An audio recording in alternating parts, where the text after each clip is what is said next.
Alright, so this is July and we have a new theme every month. The theme for this month is what I call putting socks and shoes on it. And that's a phrase that I came up with about 10 years ago, early, the first couple of years of my journey in our philosophy, the philosophy of New Thought, teachings of the science of mind and spirit.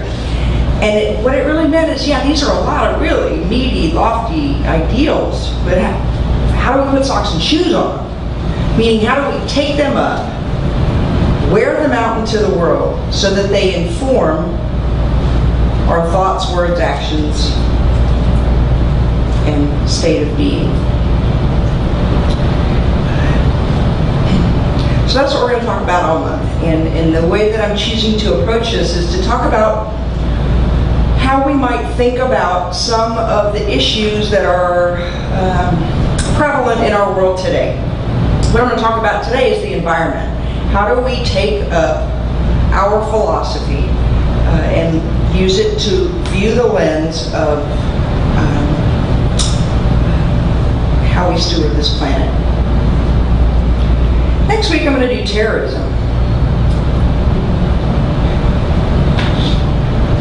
The week after that I didn't write down, so I don't remember, but there's a reason I'm telling you all this.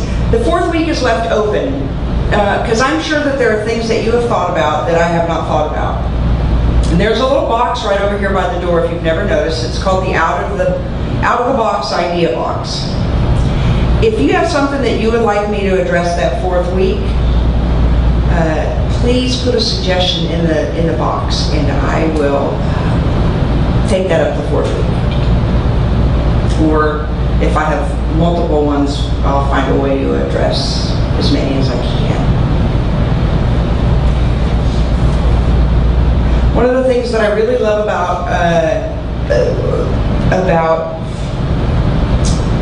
our New Thought philosophy, when it's, let me just back up and say this. When I walked into my first Center for Spiritual Living community, one of the first things that I heard was, we don't ask you to check your mind at the door. We don't ask you to check your brain at the door. And I really needed to hear that because I have never accepted anything without questioning it, ever. And one of the problems that I had with the faith of my childhood is that when you asked a good question, and I asked a few, very young, I'm a cradle Catholic, and we would ask these questions in what we call CCE, and the answer was always like, let me give you an example of one crazy one, just because it's coming to mind. So, for some reason, the CCD teacher said, "What's more important, Christmas or Easter?" And I said, "Well, Christmas."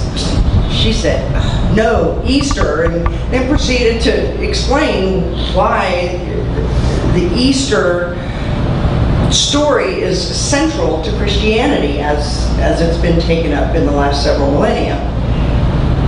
And I said, "No, well, if you're not born, you can't actually die." So she did not say that as a good point. She didn't say that. And I was not the most popular kid in the class, at least not by the teacher's standards. But when I got to New Thought, what I found out, or the way that I was taught, was, yes, we're presenting some ideas, and now you have to be with them, question them, take them deeper, take them higher, take some up and discard others. Because we're supposed to be dogma-free, and I work real hard to be dogma-free. The thing about dogma is that you can run away from one and then build your own. And so I work in my own consciousness really hard not to do that. And one of the ways that I try to remember that is to remember that we are attempting to help teach people how to think, not what to think. How to think, not what to think.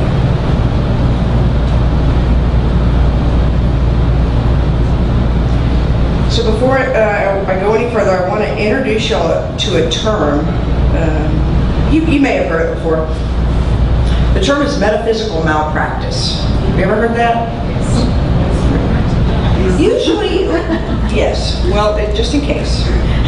Let me tell you all about it. Metaphysical malpractice is one of the things that happens. You come into a new teaching and, it's intuitively, it makes sense, and you take it up at its first level, and then you have all the answers, right? And so one of those things happens to be, well, we create our own reality, or we co-create our own reality. Metaphysical malpractice is when something bad happens to you, and some jack job walks up to you and says, well, how did you create that? Okay? And so I want to give you a definition of it, because that happens in more areas than we think. So I'm going to give you a definition. I put this on Facebook if you're interested, if it resonates with you. Metaphysical malpractice is a misunderstanding or misuse of spiritual principle that, when acted upon, causes harm. A misunderstanding or misuse of spiritual principle that, when acted upon, causes harm. So let's go back to the example I just gave. You're in the middle of some painful thing, and somebody walks up to you and says, well, how'd you create that? What's in your consciousness that you manifested that in your life? And all it does is devastate you. And it's not true. Because it doesn't always happen that way. It's not always that simple. And furthermore, that person, unless you've invited them, doesn't really have the authority to help you with that. Unless it's me. And then I am still about learning these things. Right? Another thing that we will hear often, that I also consider metaphysical malpractice, is, well, we have a positive practical spirituality, and we don't dwell on it. We don't look at the negative. We don't look at the negative. I think I've referred to that strategy as Tinkerbell is not dead, right? What that means is that, we tend to be a positive practical spirituality, and what we tend to think about tends to come about. But what Ernest Holmes said is, we do not deny conditions. We do not deny conditions. We deny that there is any spiritual reality back of them. That's really important. So yes, we may observe divisiveness and war and conflict and death. But what Ernest Holmes is saying is that there's a spiritual reality behind that, right? And that we can actually bring forth that spiritual reality to create new conditions, to co-create new conditions. But it doesn't mean that things don't sometimes suck, or that they're not problematic. And so, the whole journey is to bring the spiritual truth into every area of our lives, into the way that we see the world and the things that we hear in the world, to be a place that the absence of God is transmuted into the presence of God by our own consciousness. And sometimes that means we have to look hard situations in the face and call them a lie. But we have to be really careful about how we do that, or we're going to end up committing metaphysical malpractice. Okay. So let's talk about the environment. Just a couple of random factoids. I don't want to dwell on the issues. The Earth's population as of last month was 7.3 billion. We have 1 billion people every 12 years. 1 billion people every 12 years. There are 2 patches of garbage or bits of plastic in the Pacific Ocean. Some say about the size of Texas. That's called the Pacific Garbage Patch. That is literally composed of disintegrating plastic from things we throw away. Up to 10% of the population of the world doesn't have sufficient drinking water. The way that we grow food in this country and in other places conventionally creates runoff that gets into all of the waterways of the world and causes algae blooms and changes in the salinity of water, and there's some stuff going on. There's some stuff going on, right? And I want to talk about how we can think about this, because one of the things, I'm going to talk about some points of metaphysical malpractice. That's what I'm going to do right now. So, I have a number of colleagues, especially the old school ones, and y'all don't get me talking about that, because you know I've gone about that for about 25 years and not being spiritual principle at all. Okay. So one of the things I've heard is, God is infinite. Why would we conserve, recycle, be careful, steward, right? Because it's an infinite universe. Why would we need to bother with those things? We don't need to focus on those things. We need to focus on the spiritual truth that God is infinite.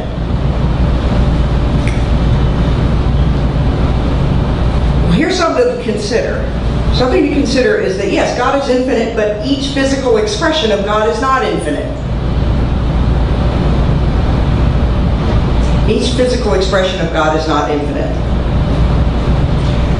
I am the way that God shows up as Chris Terry. And I am the infinite in potential. And I am infinite potential. But I am a temporal being, so I am not going to experience infinity in my lifetime. Sarah, am I not being clear, or are you thinking? Okay. Like the RCA dog.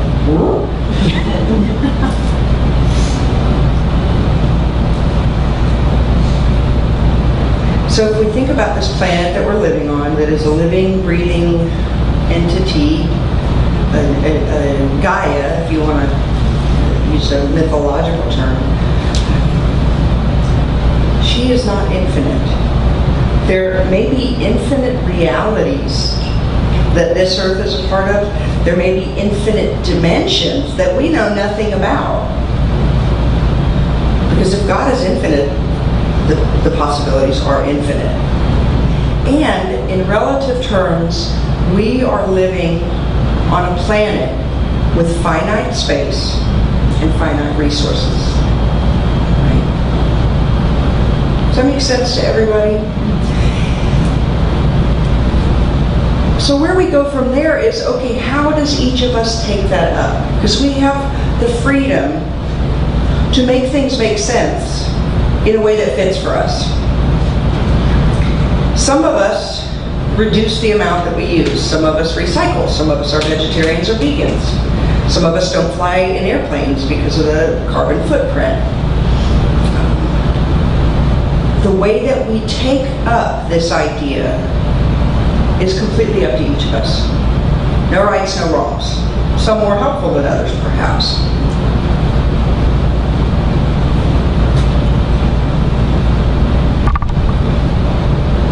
Another truth that I think applies to this is, well, it's interesting. So we live in, God is infinite, and we live in an abundant universe.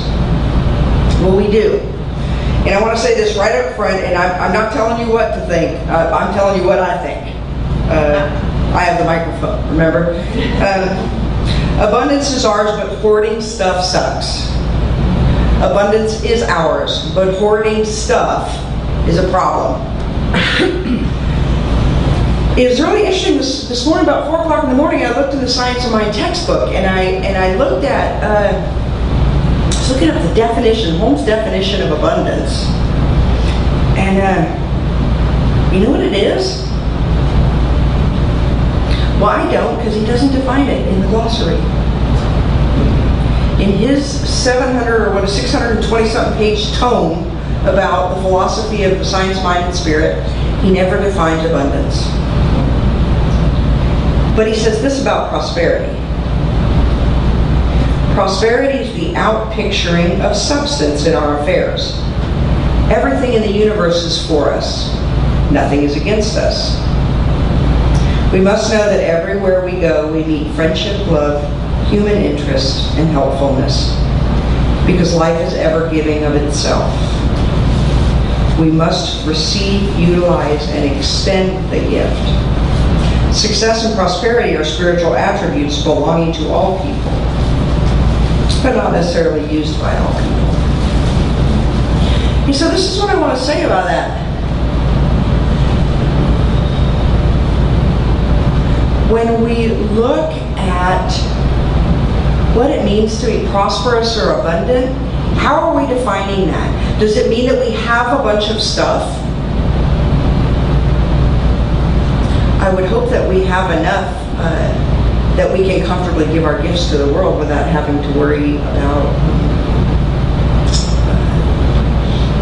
where our next meal is coming from, the roof over our heads, those sorts of things. But this definition of what abundance is, or what prosperity is so much bigger than just having stuff. Because we live on a finite planet. There's only going to be so much stuff. And there's only so many places that the stuff that we're done with can go. Right? And what if we were trying to fill a God-sized hole with stuff? What about that? Now, I don't want to say that everybody should live in a tiny house and that everybody should drive a Prius, because there's a lot of variety in the way that we choose to experience life. And yet, when we think into it,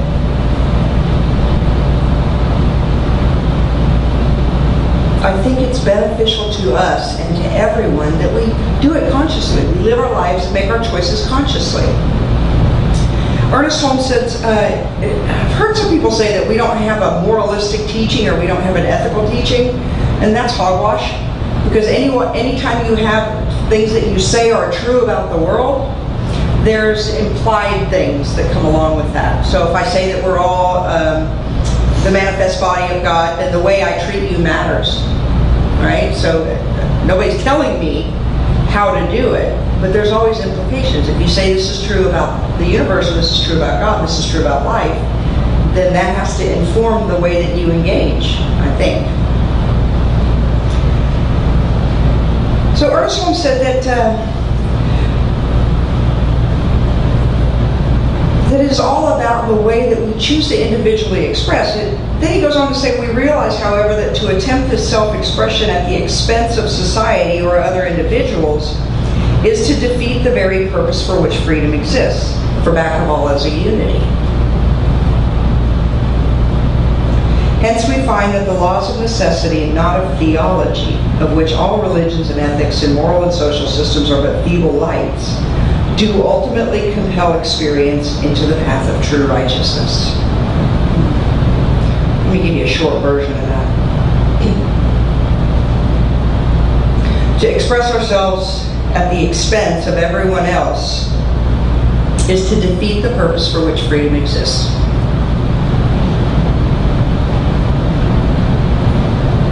And that it is, with every day and age, necessity as much as theology that informs how we do it.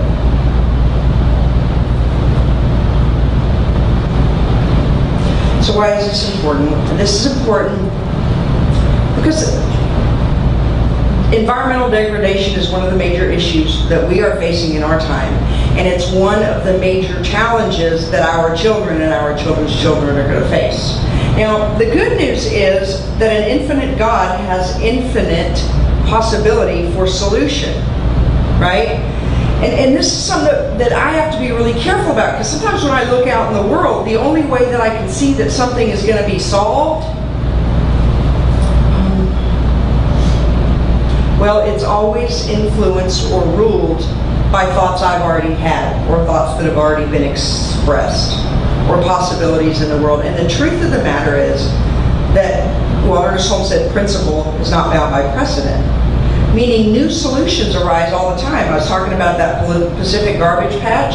Some 16-year-old kid won a science contest because he's figured out a way to dispose of it. That's the creativity of the universe operating through this young man who's not embedded in the problem. He was an open conduit for something new. Right? And so I refuse this week or next week or any week hereafter to give in to, oh, this is an intractable problem and it's going to be the end of the planet, or it's where everything's going to ultimately deteriorate to X. I got a bigger God than that. I think we should all have a bigger God than that. And the part that we play in the bigger God is to choose carefully the way that we think about and look at the problems that we're facing. Choose carefully the way that we look, the way that we act, the way that we live. And remember, always remember, that no matter how intractable the problem seems, the divine is bigger than that. Always, always, always the divine is bigger than the problem. And that's the spiritual reality back of the condition that we want to turn to over and over again. And as we do that, we will be guided into what for each of us is right action.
Is creation, it is creativity, so that something new is forever spilling forth into form.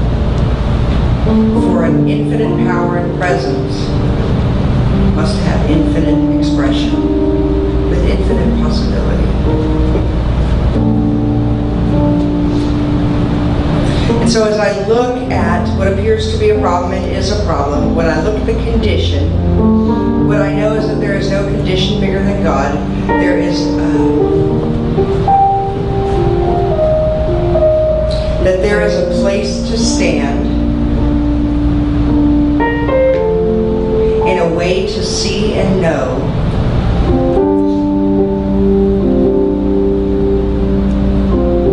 that allows me to see possibility where only a problem is appearing.